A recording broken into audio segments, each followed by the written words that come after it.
ในมื้อนี้เนาะก็มีคนมาจ้างคอยเฮ็ดกีตาร์บุกเนาะซึ่งเงื่อนไขในการเฮ็ดกีตาร์บุกก็คือเราจะต้องมีเลเวล 2,300 ขึ้นไปเนาะและเฮ็ดได้ในคืนฟูมูลเท่านั้นในระหว่างการท่าฟูมูลนั้นคอยก็เลยได้มาลงดั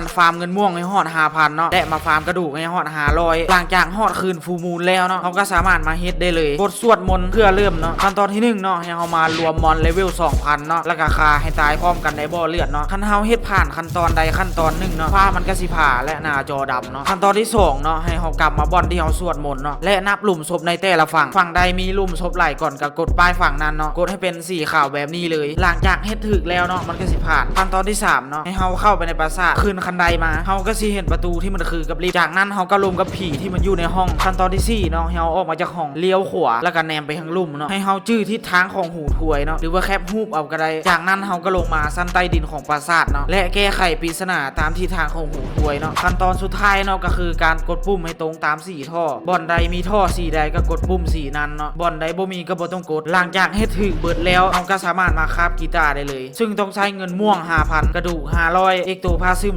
250และดาร์กแฟกเมนต์อีก1อันเนาะตอนนี้ก็มีแต่เอ็กโตพาซึมเนาะที่ยังบ่ครบซึ่งเฮาก็ต้องมาฟาร์มในโลก2เนาะก็เหือผีฟาร์มไปเรื่อยๆเนาะจนครบ250แล้วก็กลับมาคราฟกีตาร์ได้เลยซึ่งบอกเลยว่าเป็นปืนที่โกงที่สุดในเกมนี้แล้วคันบ่นับปืนมาก่อนและแม่นไผที่สนใจเนาะอยากเฮ็ดเผา VC ซึ่งคอยก็บ่ได้ฮับเฮ็ดแต่เผา VC เนาะหาของเฮ็ดดาบเฮ็ดหยังก็ฮับหมดเนาะลองทักมาถามเบิ่งก็ได้เนาะว่าคอยฮับหรือบ่ฮับเบอร์อยู่กองโปรไฟล์